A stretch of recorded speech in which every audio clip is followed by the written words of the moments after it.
Madame, Monsieur, bonsoir. Merci de votre fidélité. De 19h, voici les principaux titres de l'actualité ce soir. À la une de cette édition, le bilan journalier de l'évolution de l'épidémie du Covid-19 sur le territoire national pendant ces dernières 24 heures. 2227 nouveaux cas d'infection, 1725 rémissions et malheureusement 34 personnes n'ont pas pu vaincre le virus. Une courbe de contamination qui peine à baisser et des secteurs lourdement impactés par cette crise sanitaire. Celui du textile en fait partie. Nous suivrons un reportage à Tanger où l'activité emploie environ 17 000 personnes.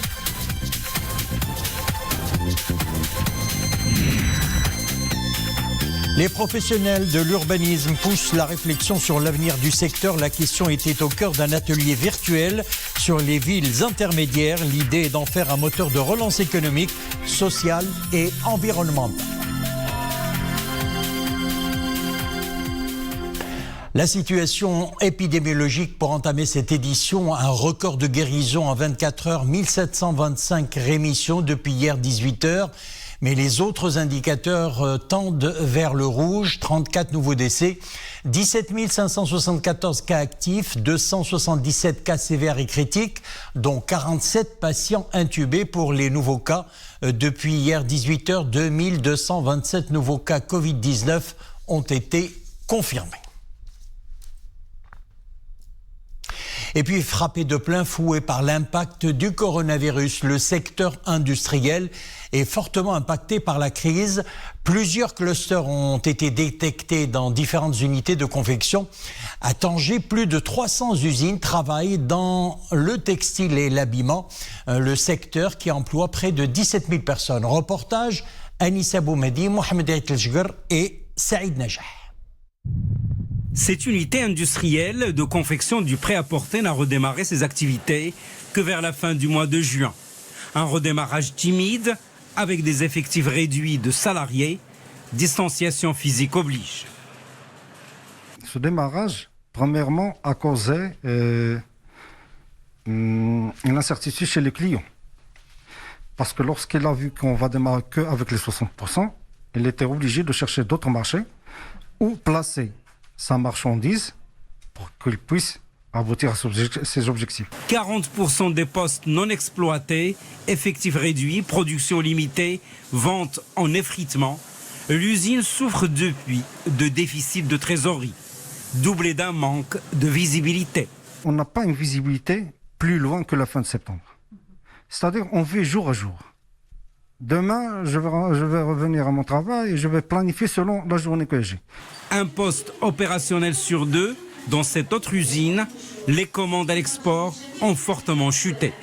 Au bout de moins de 3 mois après la reprise de l'activité, les professionnels sont dans le désarroi.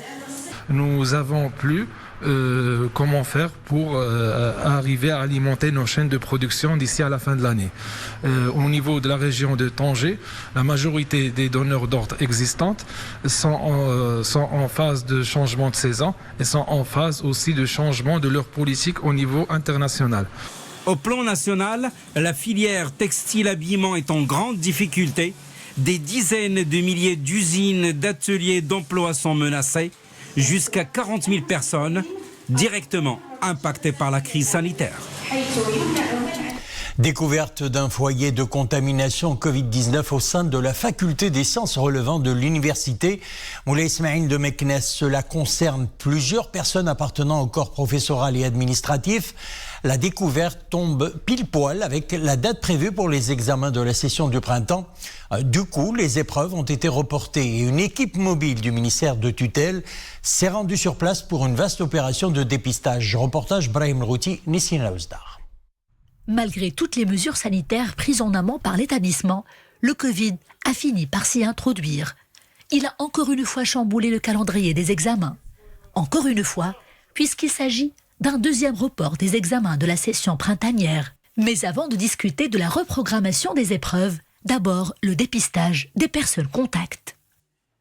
Aujourd'hui, l'équipe d'intervention rapide de la préfecture de Meknès se trouve au niveau de la faculté des sciences Moulay Ismaïl de Meknès pour la réalisation des analyses au profit des fonctionnaires suivant les directives tracées par le ministère de la Santé pour la lutte contre la propagation de la Covid-19. Jusqu'à maintenant, on a réalisé un certain nombre, des dizaines d'analyses qui sont effectuées pour le moment.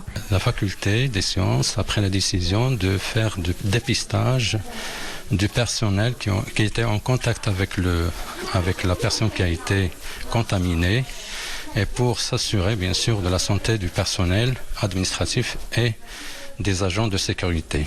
Et heureusement, donc, pour le moment, tous les cas qui ont été dépistés sont déclarés négatifs. Plus de peur que de mal donc. La plupart des cas ne présentent pas de symptômes ou alors des symptômes légers. Et les personnes contacts jusqu'ici diagnostiquées se sont révélées négatives. La situation est sous contrôle et les dates des prochains examens semblent se préciser.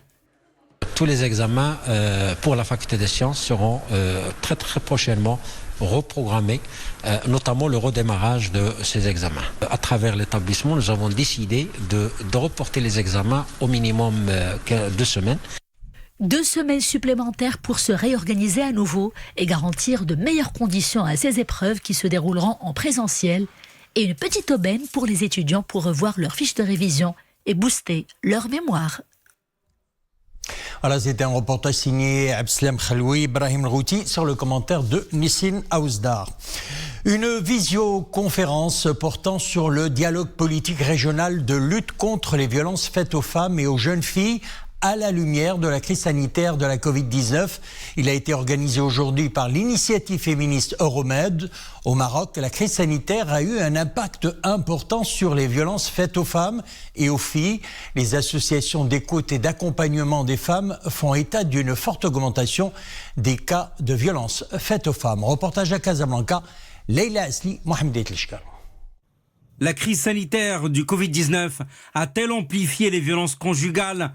Et jusqu'à quel point plusieurs ONG ont constaté effectivement une forte augmentation, mais seulement pendant le confinement. Mais pour l'Union de l'action féminine, par exemple, cette augmentation est également réelle en période post-confinement.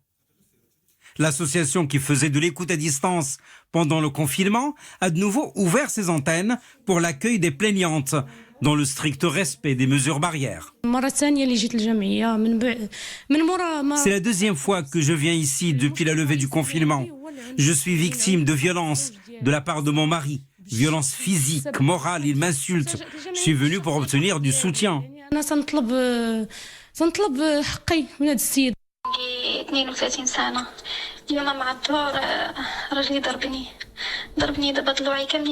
J'ai 32 ans, mon mari m'a frappé. Je suis mère de 2 enfants. Je ne sais pas quoi faire.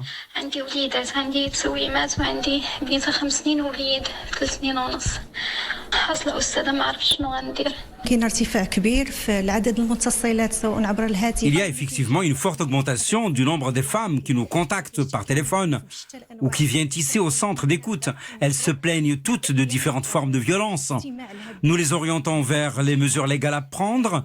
Nous leur conseillons de consulter des psychologues ou des spécialistes qui assureront leur suivi psychologique.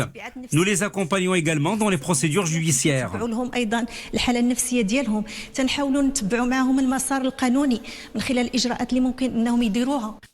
La crise sanitaire du Covid-19 a créé de nouveaux défis aux associations exerçant dans le domaine de la lutte contre les violences faites aux femmes. L'une de leurs innovations, c'est la création de plateformes d'écoute sur les réseaux sociaux pour recueillir les plaintes, orienter, accompagner les femmes victimes de violences, notamment conjugales. Avant la crise du Covid, il y avait des cas de femmes victimes de violences, mais leur nombre a augmenté. C'est comme si celui qui violente les femmes a intensifié ses agressions avec la crise sanitaire. L'année dernière, une enquête du Haut Commissariat au Plan sur ce fait de société révélait que 52% des femmes s'estimaient victimes de violences dans le contexte conjugal. Le coronavirus à travers le monde à présent. Ce mardi 22 septembre, on recense plus de 31,5 millions de cas et la barre des 974 000 décès est dépassée. Aux États-Unis, le nombre de nouveaux cas explose toujours, près de 43 000 contaminations et 334 morts recensés ces dernières 24 heures. Autre pays largement touché, l'Inde, plus de 74 000 cas déclarés ces dernières 24 heures. Le bilan continue de s'alourdir au Brésil aussi. 377 morts en 24 heures. L'Europe connaît aussi une recrudescence de la maladie depuis le relâchement de l'état sanitaire. L'Espagne reste le pays le plus touché. Et puis en Afrique, par contre, le nombre de cas continue de diminuer. Le Maroc préside depuis hier la 64e conférence générale de l'AIEA, l'Agence internationale de l'énergie atomique. Les travaux de la 64e conférence générale se déroulent donc sous la présidence effective du Maroc en la personne de l'ambassadeur représentant permanent du Royaume auprès des organisations internationales à Vienne, M. Azdine Farhan, que nous vous proposons d'ailleurs d'écouter sur l'agenda de l'action de la présidence marocaine concernant le continent africain. La conférence générale a adopté sous la présidence du Maroc l'accession de la Guinée en tant que nouveau membre de l'Agence internationale de l'énergie atomique. Ça, c'est le premier point, c'est faciliter l'accession de tous les pays africains à devenir membres pléniers dans cette organisation très importante qui traite de toutes les questions ayant trait à l'utilisation de l'énergie nucléaire, que ce soit dans l'agriculture ou dans l'environnement ou également dans le domaine de la médecine nucléaire. Et comme vous le savez, hier, le Maroc a organisé pour la première fois, une table ronde, un panel de haut niveau qui a été coprésidé par moi-même et le directeur général de l'AIEA, M. Raphaël Grossi, sur une thématique d'une importance particulière portant sur l'utilisation des applications techniques dans la lutte du cancer du col de l'utérus en Afrique. Alors, le Maroc a fait de l'Afrique sa priorité stratégique dans le cadre de son action à l'AIEA. Le Maroc assure annuellement pratiquement et met en œuvre des programmes techniques de l'AIEA pour les étudiants africains, que ce soit au niveau des bourses octroyées par l'AIEA ou par les visites scientifiques et les stages de formation dans les institutions et les universités marocaines. De Vienne, direction New York, où en pleine crise mondiale due à la pandémie de la Covid-19, la grande salle abritant d'habitude l'Assemblée générale de l'ONU est quasi vide. Aucun dirigeant n'a fait le déplacement. Tous ont été dissuadés de venir à cause de la maladie. Les organisateurs ont choisi le mode virtuel avec des vidéos enregistrées. Le secrétaire général des Nations Unies appelle à tout faire pour éviter une nouvelle guerre froide entre les États-Unis et la Chine.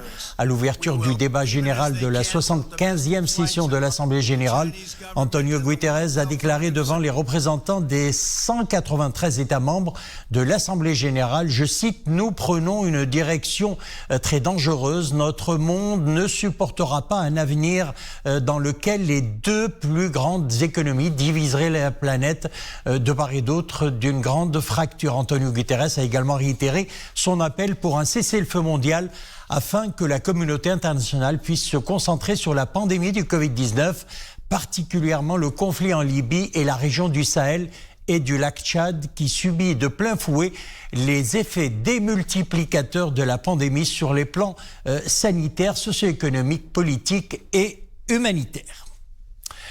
Page économie, et on revient chez nous. L'économie marocaine devrait se contracter de 6,3% au cours de cette année avant de rebondir de 4,7% en 2021, prévoit Banque El Maghrib. Dans un contexte marqué par de faibles pressions émanant de la demande, l'inflation continuerait d'évoluer à des niveaux bas, ressortant à 0,4% en moyenne en 2020 avant de s'accélérer modérément à 1% en 2021. C'est ce qu'indique Wali Banque El Maghrib. Le Conseil de Banque El Maghreb a décidé de maintenir inchangé le taux directeur à 1,5% à l'issue donc de sa 3e réunion trimestrielle de l'année 2020. Écoutons Wali Banque El Maghreb. Le Conseil a jugé que les conditions de financement de l'économie restent adéquates et a décidé de maintenir le taux directeur inchangé à 1,50 tout en continuant de suivre de très près l'évolution de la situation. Alors, sur les projections macroéconomiques, les principales révisions apportées aux hypothèses sous-jacentes au scénario retenu en juin sont liées à un redémarrage plus long de l'activité économique et à la mise en place de certaines restrictions locales ou sectorielles suite à la recrudescence des infections. Ensuite, une poursuite de la fermeture quasi totale des frontières pour les voyageurs. À cela s'ajoute la persistance du niveau exceptionnellement élevé d'incertitude lié notamment à l'évolution de la pandémie et à ses conséquences, aussi bien au niveau national qu'international, ce qui exige bien sûr une actualisation régulière des données.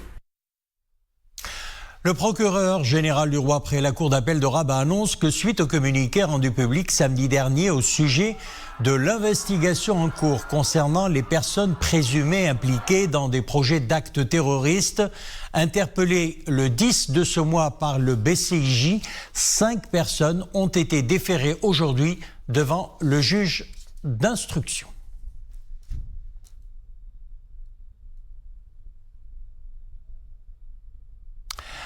Focus à présent sur les prix des fruits et légumes. À Agadir, une hausse est enregistrée ces derniers jours. La crise du Covid-19 y est pour quelque chose, mais pas que. Les professionnels du secteur évoquent aussi et surtout la sécheresse et la problématique des intermédiaires. Regardez ce reportage de Hijb Tamik sur un récit de Nissina Oustar. Marché local d'Izgan. Tous masqués, les clients font leurs courses habituelles. Cette matinée, ils prennent un peu leur temps avant de mettre la main à la poche.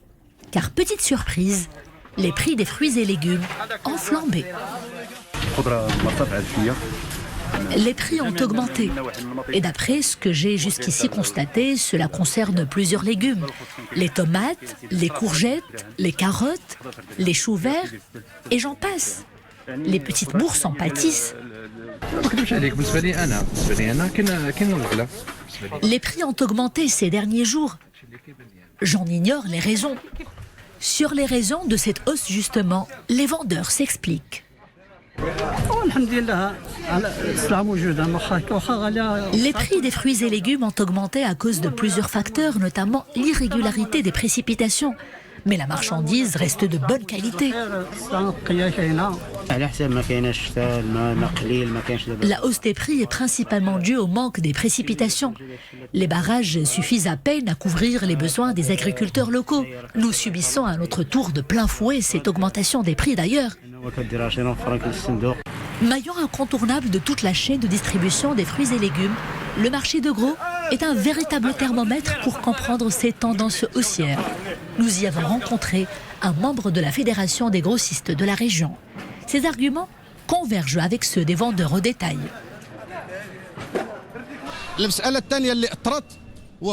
Oui, il y a d'un côté le problème des précipitations, un problème qui en provoque d'autres d'ailleurs. Les ressources des puits s'épuisent et les nappes phréatiques s'appauvrissent d'année en année. Et la procédure pour construire des prix n'est pas une mince affaire, ce qui pousse plusieurs agriculteurs de la région à abandonner cette alternative. Durant notre tournée, nous avons également croisé le président de la Fédération régionale pour la protection des droits des consommateurs. Il a des explications supplémentaires.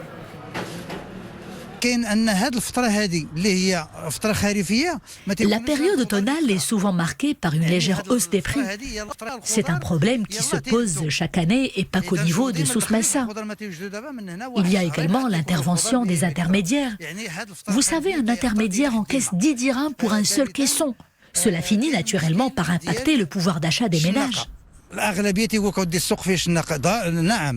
La crise liée au Covid n'est pas non plus sans conséquences. Selon le HCP, l'indice des prix à la consommation a connu au cours du mois dernier, une augmentation d'1,4% par rapport au mois précédent. Le rôle et la place des villes intermédiaires dans le post-Covid, c'est le thème du deuxième atelier sur les villes intermédiaires dont les travaux se déroulent à Rabat. Cet atelier virtuel vise à développer les idées novatrices pour la définition d'un nouveau modèle de développement urbain.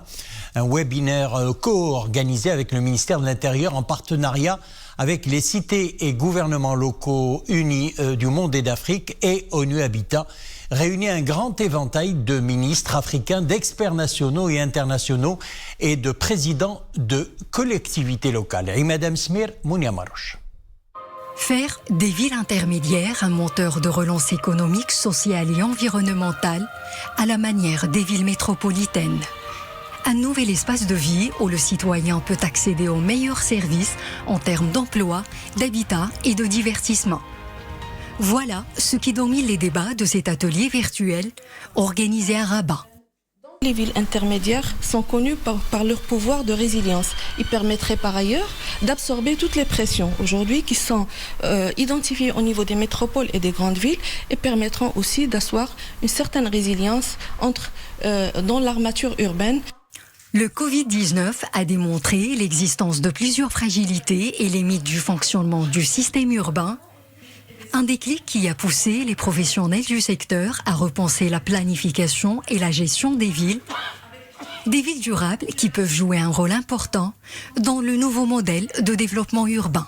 En fait, ce webinaire constituera une opportunité pour nous de débattre de cette thématique qui est fort intéressante, à savoir celle du rôle joué par les villes intermédiaires durant la période Covid. Les villes intermédiaires disposent d'une population estimée entre 50 000 et 1 million d'habitants, des villes qui abritent 20% de la population mondiale et un tiers de la population urbaine totale. Voilà, c'est la fin de notre édition. Merci de nous avoir suivis. À demain 19h.